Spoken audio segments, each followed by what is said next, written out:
Est-ce que j'ai eu peur? Oui. Est-ce que j'ai été traumatisé? Oh que oui. Bonjour à toutes et à tous, c'est le fanboy, je suis très heureux de vous retrouver aujourd'hui donc pour parler de Barbare. Il n'y aura pas de spoiler dans une première partie de vidéo, puis après on parlera en spoiler du film, mais pour l'instant pas de spoiler si jamais vous n'avez pas vu le film. Alors ce film, je me suis un petit peu intéressé parce que j'ai vu pas mal de gens sur les réseaux, tout ça, qui en parlaient, qui disaient que c'était une bonne surprise.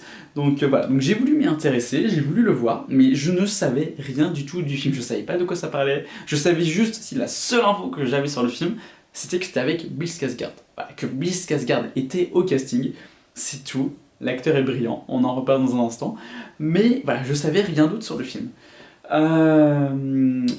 C'est pour ça que je vais pas trop vous dire de quoi ça parle, je vais juste pour poser les bases, mais vous inquiétez pas, c'est pas du spoil, c'est vraiment les 2 premières minutes du film. Pour vous expliquer très brièvement de quoi parle ce film, ce long métrage, donc c'est l'histoire donc, de Tess, il me semble, qui est une jeune femme qui a un entretien d'embauche dans une ville, dans une petite ville, mais en gros son entretien d'embauche est le lendemain, donc pour passer la nuit, elle réserve un Airbnb.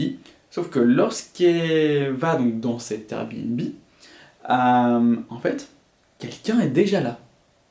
Et du coup, elle se dit, c'est bizarre. Et la personne en question qui est déjà là, donc jouée par Bill Skarsgård, trouve aussi ça bizarre et dit, non, moi j'ai fait ma réservation aussi.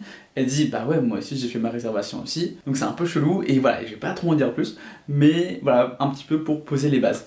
Donc déjà, on est dans une atmosphère assez étrange, où on se dit, est-ce que le personnage de Bill Skarsgård est louche? Est-ce qu'il dit la vérité quand il dit qu'il a rien à voir avec ça, qu'il est pas au courant, tout ça? Ou est-ce qu'il ment? On est vraiment dans le doute, et en tant que spectateur, en fait, on se méfie, je pense, on se fait des théories, tout ça. C'est très bien fait de ce point de vue-là. Et en fait, c'est que le film va tellement loin. Parce que là, vraiment, ce que je vous ai dit, c'est genre 1% du film, et encore. Et en fait, le film, on va dire, vous pensez qu'il vous amène dans une direction, puis vous avancez, puis voilà, vous avancez, et vous dites, oh là là, mais dans quoi est-ce que je suis tombé? C'est quoi ce film? Puis, derrière un énorme truc, puis plot twist, puis vous comprenez plus rien, et vous êtes complètement perdu. Puis après, vous avancez, et là, ça va s'enchaîner, et c'est un truc de fou. Vraiment, le film est complètement dingue. On en reparle très vite dans mes tops de l'année, parce que c'est un énorme coup de cœur. Je l'ai vu de nuit, dans le noir. Quelle bonne idée, seul. J'étais pas bien, j'étais clairement en PLS pendant 1h40. Le film est ultra flippant, il est dérangeant, il est traumatisant, mais après, on va dire que moi il m'a fait peur. Mais je pense qu'il va pas faire peur à tout le monde. De toute façon, la peur, c'est comme l'humour, c'est quelque chose de très subjectif. Mais c'est vrai que moi, en fait, c'est vraiment un film qui a vachement joué sur mes peurs. En fait, sur mes peurs, et en même temps, même si j'avais peur, même si d'un côté je ne voulais pas voir ce qui allait peut-être se passer dans la prochaine minute, ou dans les prochaines 3 minutes, je sais pas, et j'étais tellement impliqué, j'étais tellement à fond, j'étais tellement intrigué, que je continuais. Et tu continues, et tu avances dans le film, et c'est extraordinaire en fait, c'est hyper bien fait, je n'ai même plus les mots en fait, je sais pas trop comment vous décrire plus le film. Il est très bien fait en termes d'ambiance, en termes de mise en scène, il y a vraiment la mise en scène était très efficace, j'ai trouvé par moments, parce que, par exemple, alors, je vais pas vous spoiler, mais on va dire, il y a un personnage qui ouvre une porte, et on sait à peu près ce qu'il y a derrière la porte, mais on n'est pas sûr. Et on se dit, si c'est bien ce que je pense, est-ce qu'on va voir ça directement dès que le personnage va ouvrir la porte, ou est-ce qu'il va rien avoir derrière la porte? On sait pas trop. Et en fait, au lieu d'avoir, vous savez, comme on pourrait avoir dans peut-être pas mal de films d'horreur, après je suis pas calé en films d'horreur, mais bon, on va dire, au lieu d'avoir, donc je sais pas, on va dire, la caméra qui, on va dire par exemple, qui est face à la porte, et du coup, dès que le personnage ouvre la porte, hop, on voit ce qu'il y a derrière la porte, et non, la caméra, on va dire, va être face, on va dire, la caméra va vraiment filmer, on va dire, le visage de la personne, donc le profil peut-être de la personne qui ouvre la porte. Et pendant plusieurs secondes, quand la porte elle est ouverte, on a la caméra qui reste sur le personnage. Et nous, on est en mode, mais qu'est-ce que le personnage voit en fait? Qu'est-ce qu'il voit? Et du coup, ça fait vraiment monter une tension, mais c'est c'est extraordinaire. Vraiment, c'est... Je suis quelqu'un alors, qui peut flipper assez rapidement, mais là, ça m'a vraiment fait flipper beaucoup, beaucoup, beaucoup de fois. Et même, le film m'a vraiment traumatisé. Genre, c'est pas une blague quand je dis ça. C'est-à-dire que par exemple, le lendemain, j'en parlais du coup avec un ami donc, qui a vu le film, je crois du coup un jour après moi, je crois. Et du coup, on en a parlé. Et vraiment, en fait, on s'envoyait des vocaux du coup sur Insta. Et du coup, en fait, moi j'étais vraiment, on va dire, chez moi, dans le noir, vraiment au moment où je lui envoyais des vocaux, où on parlait du film. Et vraiment, ça me remémorait tout le film.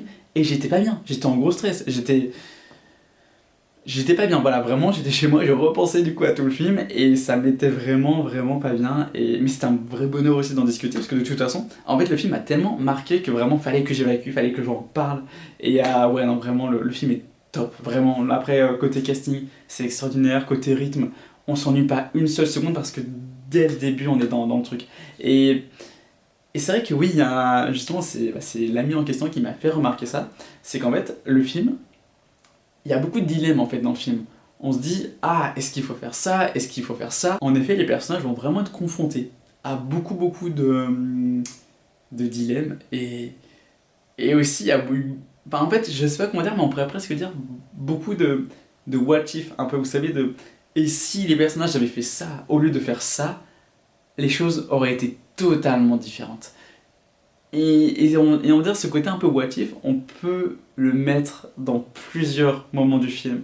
Et ça changerait tout. Et c'est ça en fait qui est encore plus perturbant parce qu'on se dit si on était à la place de ces personnages-là, qu'est-ce qu'on aurait fait? Est-ce qu'on aurait fait ça? Est-ce qu'on aurait fait ça? Est-ce qu'on aurait fait comme eux? Et moi je vous avoue qu'il y a des moments je me dis, j'aurais sûrement fait ça, mais d'un côté ça, je peux pas le faire. J'aurais dû faire ça en fait. Même moralement, il aurait fallu que je fasse ça. Mais à la place, j'aurais eu tellement peur que j'aurais fait ça en fait. Ou j'aurais été dans le doute, donc j'aurais fait encore autre chose. Et en fait, enfin, en tout cas, moi je me suis vachement mis à la place des protagonistes. Et waouh, c'est vraiment, ouais, ça chamboule. C'est un film qui me perturbe encore aujourd'hui, alors que ça fait un petit mois, je crois, maintenant que je l'ai vu, peut-être même plus d'un mois. Donc voilà, un petit peu pour cette partie sans spoiler. On va passer en partie spoiler. J'espère en tout cas que je vous ai donné envie de voir le film, pour ceux qui ne l'ont pas vu. Donc voilà, donc passons en partie spoiler. Est-ce que vous aussi, vous avez été traumatisé par le monstre? Non, vraiment, c'est une vraie question, parce que cette espèce de femme géante et tout, enfin, non, vraiment, c'est horrible, c'est horrible. Mais en même temps, le personnage était... Bref, vous savez quoi? On reprend les choses dans l'ordre. Le personnage de Bill Skarsgård, c'est vrai qu'au début, j'arrêtais pas de me dire, il est grave méfiant. Puis, le fait en fait, c'est laid. Mais ce moment avec la bouteille de vin qu'il ouvre exprès donc devant Tess, je sais plus, justement pour lui, pour qu'elle ait un peu confiance en lui et tout, je me suis dit, ok, genre c'est peut-être que, en fait, c'était très bizarre parce qu'il y a des moments où vraiment on se dit, enfin en fait, il fait vraiment des choses pour qu'elle lui fasse confiance, mais on se dit, est-ce que c'est pour l'amadouer? Est-ce qu'il est vraiment sincère? Et en même temps, il fait vraiment des choses vachement chelou. Comme notamment le coup de cette bouteille d'eau, si je me souviens bien, quand elle sort, je crois, elle sort de la salle de bain, et en fait il l'attend, mais il est dans, je sais pas si c'est son regard ou une position, mais je sais qu'il y avait un truc qui m'avait marqué, je sais plus quoi, mais qui est ultra chelou. Avant que justement ils se disent, ah voilà, tu regardes la bouteille de vin, je l'ai pas encore ouverte et tout, justement pour te prouver que voilà, que je suis bien et tout, que je suis réglo. C'est très flippant, c'est très très très dérangeant. Et c'est vrai qu'on n'arrête pas de se dire, ah, est-ce que. Voilà. Mais c'est vrai que ce moment, en fait, qui est le plus calme et tranquille, on va dire, de film, était en même temps, plus on avançait dans la soirée, et plus c'était agréable, en fait, de suivre ces deux protagonistes. On en oublie presque qu'on est dans un film d'horreur, parce que, en fait, tout simplement, l'horreur n'a pas encore commencé. Du moins, pas vraiment. Mais ouais, non, franchement, c'était plaisant. Et en fait, on a envie de lui faire confiance. On a envie de se dire, ah, en fait, c'est un mec bien, et on n'a plus envie qu'il soit méchant. Enfin, en tout cas, moi, c'était mon cas. J'étais en train de me dire, vraiment, s'il est méchant, mais je suis dégoûté, en fait. Non, vraiment, il est trop bien. Enfin, il a l'air hyper sympa et tout. Et c'est vrai que c'était sympa, du coup. Donc, cette petite soirée, du coup, à discuter, il prenait. Enfin, ouais, il faisait connaissance et tout. C'était sympa. Puis vient la nuit. Et alors la nuit où on voit la porte qui s'ouvre, au début, voilà, je me suis dit, c'est le personnage de Bill Skarsgård. Quand on comprend après ce que c'est, mais c'est ultra dérangeant. Ce personnage qui en fait, tu te dis, enfin je sais pas comment dire, mais je trouve ça ultra malsain en fait. Pendant que l'héroïne dormait, elle s'est déplacée, elle a ouvert la porte, elle est peut-être venue la voir pendant son sommeil. Ah, on a aussi ce moment, donc le lendemain, où Tess, elle sort dehors, et on voit que dans le lotissement, bah, toutes les maisons sont complètement délabrées, enfin que c'est en ruine, enfin ouais, ça avait tout fait abandonner, et c'est très très très bizarre. Quelque chose d'à la fois intelligent et drôle que j'ai beaucoup aimé, c'est donc le moment où Tess, elle descend, dans le sous-sol, on va dire, qu'elle trouve donc l'espèce de porte secrète, voilà, qu'elle l'ouvre, elle voit qu'on voit rien, quasiment rien à l'intérieur, et elle fait nope. Et ça c'était cool, parce que dans la plupart des films, les personnages seraient justement entrés à l'intérieur, ils auraient foncé dedans. Et là vraiment le fait qu'elle dise nope, c'est vraiment je pense un peu une sorte de... Pas un peu pour contrecarrer un peu tous ces films d'horreur un peu clichés et tout. Mais sauf que bon, 3 minutes après, elle va dedans, donc voilà, puis non, vraiment, quand t'es rentre, puis en même temps, c'est bien fait aussi au niveau de l'ombre, de la luminosité et tout, puisqu'on voit vraiment rien, enfin, c'est très très sombre. On découvre aussi, bah du coup, vous savez, l'espèce de pièce qui est sur le côté, avec un lit, il y a du sang et tout, et en fait, il y aurait juste eu un lit et du sang, déjà on se dit, oh là, c'est quoi ce truc? Mais moi, ce qui m'a encore plus interpellé, c'est d'avoir le trépied et la caméra, et ça c'est flippant, ça c'est hyper dérangeant, on se dit mais qu'est-ce qui s'est passé ici? Qu'est-ce qui se passe ici? Et ouais non vraiment c'est très très bien fait. Après il y a beaucoup de moments marquants, il y a notamment le moment où Bill Skarsgård revient, où elle lui parle donc de ce qu'elle a trouvé en bas, et elle veut partir, et il lui dit attends-moi juste 5 minutes, je vais voir ce qui se passe et tout. Et en fait on n'arrête pas de se dire est-ce que c'est un piège? Est-ce qu'il faut qu'elle parte maintenant? Ou voilà, et c'est vrai que en tout cas, moi je me suis beaucoup mis à sa place, en fait, je me suis dit, mais qu'est-ce que je ferais à la place de l'héroïne? Et c'est vrai que d'un côté, je me dis, il est peut-être gentil, il a peut-être rien à voir avec ça, donc peut-être que je peux l'attendre aussi 5 minutes, mais d'un autre côté, je me dis, si ça se trouve, c'est un gros piège, je pars. Je pars le plus loin possible, surtout en plus que quand elle essaye de partir, d'insister pour partir, limite il la bloque à moitié, il dit, attends, non, je vais juste aller voir, et après on s'en va. Et il aurait mieux fait de l'écouter, de partir tout de suite, parce que bah, au final, il est mort, et en fait, le moment où il se fait tuer, mais hyper brutalement, bah là on se rend compte qu'en fait il avait rien à voir avec ça, il était gentil. Et c'est vrai que bah c'est brutal en fait parce que donc il meurt, on aperçoit une fraction de seconde le monstre, et après bah hop on passe à l'autre du coup qui est en train de rouler en belle voiture avec une grande plage, grand soleil, enfin pas plage mais genre bord de mer et tout, soleil. Limite il est déjà sur Pandora le gars. Après il y a tout le film qui va s'enchaîner et tout, je vais pas non plus développer chaque scène. Mais ouais, non, même un peu les twists et tout, les retournements de situation, j'ai beaucoup aimé. J'ai adoré le film, j'ai adoré l'ambiance. Non, franchement, grosse surprise.